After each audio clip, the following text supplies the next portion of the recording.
who are your literary sort of forefathers or foremothers? And I really do feel it was, with the cuentos de la familia. That when I was a little girl, I just would hear them all talking. And they switched from Spanish to English all the time, back and forth. And I used to.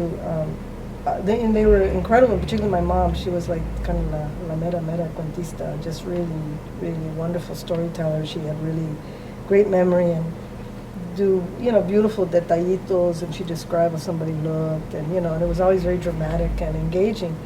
And so, my sister and I would just sit around and we'd listen, and the more cerveza they had, kind of the more illuminated they were. And, I didn't know that. It took me a long time to figure that out.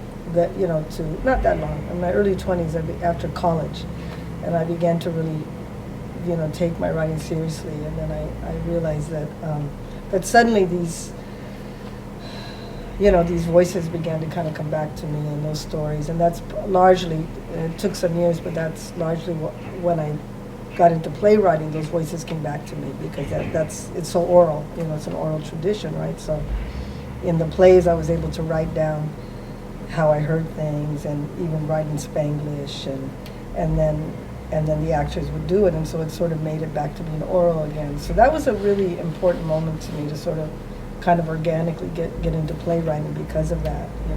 But I think just kind of also the identity issues around being Chicana, and also being lesbiana. These are really conflicted times to have those kind of dual identities. And I'm talking about, coming of age like in the 70s, and there was like, those issues were always separated, so there was the white people dealt with gay stuff, and the Chicanos over here, and it was always so separate. And so for me to try to bring those issues together in one body and in one identity, that's what drove my writing initially. And it was a pretty, awesome in the original sense of the word, like process, because I'd never seen it written. So that required of me, I think, a fair. I look now back at myself in my early 20s, and I'm like, well, that took a fair amount of courage to try to put those words together when you couldn't read them. Mm-hmm.